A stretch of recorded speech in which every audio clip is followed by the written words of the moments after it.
Last year I spent about 6 to 7 months waiting for it to click, waiting for motivation to kick in, waiting for some divine power to empower me and give me the strength to be able to pursue my goals. Of course that wasn't exactly what I was waiting for, but that was what it pretty much manifested as. I was doing nothing day in, day out, giving myself excuses to why I am doing nothing, why I haven't started yet. And listen, this is the part of the script where I would call you out and I'd say, you're doing the same thing and, stop being a pussy. But the intention is there. You want to get started. You want to do the thing. You want to stay consistent. Yet why is it not working? We all have this kind of sense in ourselves that there's just something, there's a missing link, a missing piece of the puzzle, a missing click or spark or whatever you would like to call it. And we're waiting for it. This is your sign to start, and not only is it a sign, it's actually a formula which I'm going to present to you, how you can make it click for yourself so you're no longer dependent on the fucking universe. In all honesty, you are close, and you are doing better than you give yourself credit for. However, there is a step that you need to take, and that's exactly what this video is going to cover. The truth is you've been sold a lie, and all of us have been sold a lie, and it's a very blatant one at that. We've been told that every single thing that ever happened that is good has happened by this one significant occurrence and the click, the final piece of the puzzle, when this is simply not the case. I blame Disney movies, by the way, in Hollywood. We were told that if you get bit by a radioactive spider, you're going to become a superhero, and if your parents die, then you become a superhero. Now, of course, if there are these very big traumatic events happen to you, you will change in life, but we kind of interpret it as, I need to wait for this big event for me to change. That's what needs to happen. I need to have this big eureka moment, something needs to change in my life, and that is only when I can elicit that amount of change.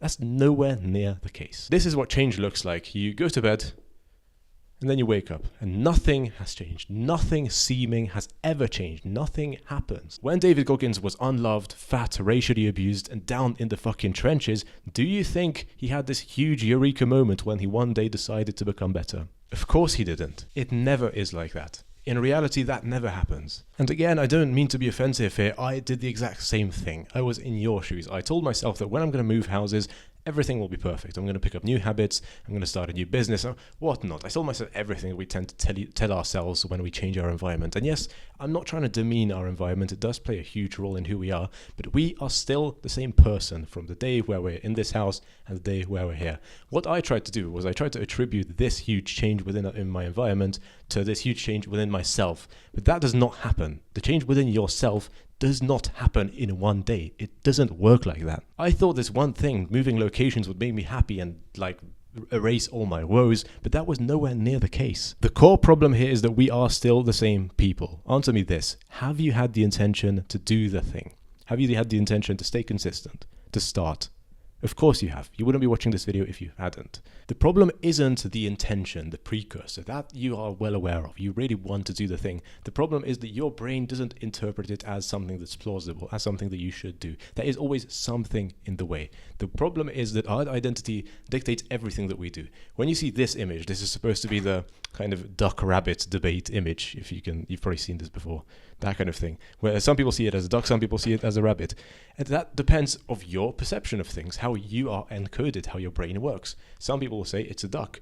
To give you another examples, whenever you feel stressed, this person feels stress, it doesn't matter where they are. It doesn't matter where they are physically, if they've moved or not, if they've, had this magic moment or not, if their coping mechanism through fucking years and decades of wiring has become binge eating, their response to stress is going to be, give me McDonald's. If they watch a David Goggins video or Alex Hormozy video and they're getting screamed at to do better and be more disciplined and start the business, they're just going to respond, no, it's not possible. No, it's not possible. Doesn't matter where you are. One single thing is not going to mold you. One single thing is not going to change you. And what everything comes down to is that if you input X into your brain and you get Y, you have the intention to change, you want to do the thing, and you keep putting it into your brain and you try to do something and you get a Y result, it won't change unless you change yourself. The whole equation goes out to you, because if you give this stimulus to one person, they will come out with something entirely different. They might say it's a rabbit. If someone gets stressed, they might go for a walk instead of eating McDonald's. If someone gets screamed at, do better, some people might shut down, some people might reject it, some people might actually do better. I don't know. The thing is, you're still the same person. You haven't changed. So the one thing that is the key, literally the cheat code to life, is to change yourself, because right now you're just simply not the person who can. Even if we waited a day and you told yourself, tomorrow, as we always tell ourselves, tomorrow you're still going to be the same person if you haven't taken any action. Tomorrow, if you input X stimuli into your brain, it will still process it as Y if no action has been taken. So why is it then that we keep telling ourselves tomorrow? The lie of tomorrow is so easy to sell ourselves because we are scared to admit that we must change. I repeat, we must change. Change is super painful. Change is so threatening to our sense of self that we would rather be comfortable in discomfort, in pain, in agony. We would be comfortable. We go back to the abusive ex. We go back to the lazy, cheap dopamines. We go back to these negative things that we know are bad for us just because it's comfortable. We don't want to change. But that is exactly what we need to do. Change ourselves. Modern advice maybe isn't going to be entirely happy with me saying that you need to change yourself, but this is a sad reality. If you keep inputting X and you keep getting Y, what do you think needs to change? I mean, you can try to tell yourself X in different ways. We need to lock in. We need to go monk. But yeah, same thing, brother. You're not going to fool anyone with that. This is what you need to change. If you change up here and you become a different person, you might once and for all get a different result. You can't go from tweaking to locked in one day. It doesn't work like that. It's so arrogant to think that you can go from 0 to 100, but it isn't arrogant to think that you can go from 0 to 2. And from 2, you can go to 3. And you can keep going. And on day 50, you can comfortably arrive at 100. This is realistic. It was really painful for myself to admit this to me because I was like, I'm working 0 hours a day and I'm told like 6-8 hours is normal and I'm nowhere near that. Am I just being a bitch? Yeah, and I start beating myself up. I start being fucking hateful to myself. As if that's going to change anything. Because if I'm simply not capable of going from 0 to even 50, 0 to 20 at one time, why do I think I'm capable of going from 0 to 100? It doesn't make any sense. So when I finally understood this, I started doing one thing, and it's planning tomorrow today. Making a list of tasks that only consists of like 2 to 3 things every single day. 3 tasks that I know I can do. It's asking very little of myself, yet these are the most important few tasks that I must do. I just wrote down make 1 video, shop groceries, and read your book that you're currently reading. That's it. That's going from 0 to 2. That's locking in. Your identity is so geared towards comfort right now that when it sees this stuff, and even though it's very little, it's going to be like, hold on, wait, I didn't sign up for this. We should just go back to bed and watch Netflix and scroll TikTok. But the thing is, this is exactly what you need to do. We need to change ourselves. We need to change what's up here. And the way we do that is by doing stuff that's uncomfortable. That is the sign of growth. Don't overdo this. Don't give yourself stuff that is unreasonable. Don't give yourself like 11 tasks for today. Just write down a few if you must. Write down more if you must. Circle the 3 most important ones and do those. And sure, if you complete these 3 and you've still got a bunch of gas in the tank, sure, you can keep going. But the thing is, if you set yourself such high standards, which you're simply not capable of doing right now, you're going to miserably fail and hate yourself because of it. Probably noticed this phenomenon in life where progress kind of seems to be lagging. When you start going to the gym, you only see yourself becoming muscular like a few months down the line. Or when you pick up a new hobby, you only get recognized for having that hobby and being like great in that realm of life. A few months down the line, it isn't instantaneous, no matter what we're talking about. And it's downstream from, I miswrote it. And that's because when we input something, when we push the weights in the gym, when we learn Spanish on Duolingo, it takes quite a lot of time for us to actually see that in the real world, for us actually to have improved Spanish and notice that, oh shit, I can hold a conversation now, for us to grow muscular and have a visible 6-pack abs and to get recognized for this stuff. And it takes even longer for people to update their perceptions of us. But what is even ahead of these, what is even before all of this, is identity. If you can manage to change your identity to someone who is more comfortable up here, so to someone who is more comfortable with doing this stuff, with doing the work, with doing the stuff that matters, you're going to start doing more of the stuff that matters, more inputs, right?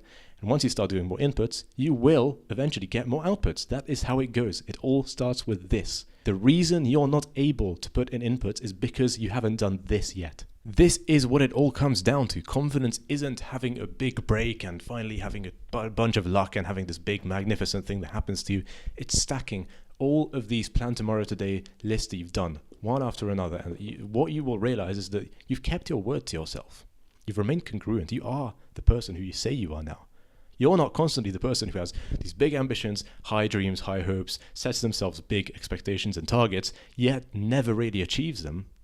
The reason you feel like a fraud is because you kind of are. I'm sorry for saying that, but that's the truth. If you have all of this shit in your head and you keep overpromising, how do you expect to be congruent with yourself? How do you expect to be self-confident? The way you remain consistent is not stopping, is not breaking the cycle. And the way you do that is have trust in yourself and the process. And the way you have trust in yourself and the process is by keeping your promises. And the way to keep your promises is by promising less and executing more. So instead of over-promising the world and being like, I'm going to write 12 things on my task list today and I'm going to do all of them, write 3 things. Make those 3 things the most important ones so you actually get somewhere. Sure, we're not going to shoot for absolute minimal output, but those 3 things, actually do them. Make sure that you are getting some progress. Once you realize you have all of these promises that you've made to yourself, these lists of plan tomorrow today, you have all of these lists with a bunch of small actions on themselves, and you realize that you did every single one of them, and it's been like 2 weeks now, you're going to be like, holy shit, I am gathering some momentum here. I am up to something here. So going full circle here, this person who decides something and wakes up in the exact same situation, seeming like nothing has changed, can actually change something. Obviously, it's not output. You can't manifest yourself a gold house and a Midas touch and everything that you want in life.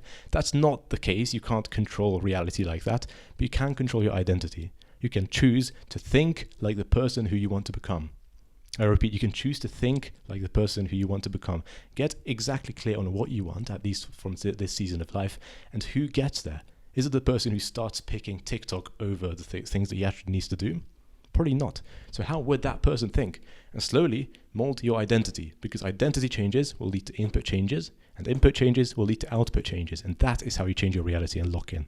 The question you need to ask yourself almost every single moment of your existence is, how would he or she act? How would this person who already has the things, who actually understood that this day will come when the output and everything that he wants is visible and it has actually come to him or her, how does this person act? Because you can be that person right now. You can think like this person. You can choose to act in that frequency. You don't have to wait until the day comes. Now, sure, you can't entirely delude yourself and go even from identity, like from day one, you're just this person from now, and that also isn't entirely realistic, but you can choose to think like that person for the most part. And that person is someone who does the hard things, and that will help mold your identity slowly but surely. This is what we're aiming for. Maintain this identity, this state of mind, whatever you want to call it, this mindset. Maintain. Do not drop it. Yes, reality is going to lag, but the more you can evolve yourself, the more stuff you will do around you to your environment, and the more that will show later on. The more you can change and you can fix the filter which all of the information you get goes through, the more the inputs will actually have a result. The more times you tell yourself, oh, I need to lock in, the more times you will actually lock in if you change yourself into a person who can lock in. And if you actually lock in and you do the work, it won't be any surprise that the output will come. So decide who you are right now. I'm not going to tell you that it's all going to come to you instantly. I'm not going to tell you to buy some fucking crystals. This isn't a spirituality channel. And act from that place. Mold your identity into the person who you want to become, and that person will get you what you want. Locking in isn't an instantaneous thing. It takes time. But once you give yourself permission to actually execute on these baby steps and change your identity and stop being so needy for the result and actually change yourself and understand that the result will come if you do that. Once all of this is clear to you, it will all of a sudden all click. This is the click you've been waiting for. If you want my help with this to stay consistent and other productivity tips and how to actually install systems into your life which work, I work with entrepreneurs and high achievers on how to create a system that actually fits your lifestyle instead of fighting against it, instead of having to use discipline every single day. So if that is something that you're interested in, working one-on-one with me, I've just opened up a few slots in my calendar. You can check the link in the description below. That's where you can apply. Goodbye.